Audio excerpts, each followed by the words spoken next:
Hi guys, welcome back to our channel. మన super star Mahesh Babu గారు రాజమౌళి గారి డైరెక్షన్లో వారణాసి అనే మూవీ తీస్తున్న విషయం తెలిసిందే. ఈ మూవీలో విలన్గా పృథ్వీ సుకుమారం గారు యాక్ట్ చేస్తున్నారు. హీరోయిన్గా ప్రియాంక చోప్రా యాక్ట్ చేస్తుంది.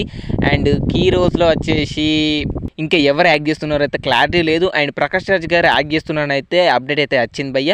అండ్ ప్రకాష్ రాజ్ గారు ఏం క్యారెక్టర్ చేస్తున్నారంటే ఈ మూవీలో ఒక పరమ శివభక్తుని లెక్క అయితే యాక్ట్ చేస్తున్నారంట. అండ్ ఫిలిం సర్కిల్ వస్తున్న అప్డేట్ ప్రకారం ప్రకాష్ రాజ్ గారు వచ్చేసి మహేష్ బాబు గారికి ఫాదర్గా అయితే యాక్ట్ చేస్తున్నారంట వారణాసి మూవీలో. అండ్ ఈయన క్యారెక్టర్ వచ్చేసి చాలా ఇంపార్టెంట్ అంట. అండ్ ఈయన పాత్ర వచ్చేసి అండ్ మహేష్ బాబు గారి క్యారెక్టర్ వచ్చేసి చాలా లింక్స్ ఉంటాయంట. అండ్ ఈయన ద్వారానే ఈ మూవీలో చాలా ట్విస్ట్ అయితే ఉండబోతుందంట.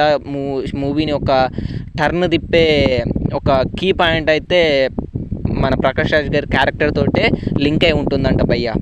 అండ్ ఈ మూవీలో చాలా క్రూషియల్ రోల్ ప్లే చేస్తుందంట ప్రకాష్ రాజ్ గారి క్యారెక్టర్ వచ్చేసి వారణాసి మూవీలో. అండ్ ఇది పక్కన పెడితే ఎంతమంది వారణాసి మూవీ కోసం మహేష్ బాబు గారి ఫ్యాన్స్ అండ్ మూవీ లవర్స్ ఈగర్గా వెయిట్ చేస్తున్నారో వీడియో కింద కామెంట్ చేయండి.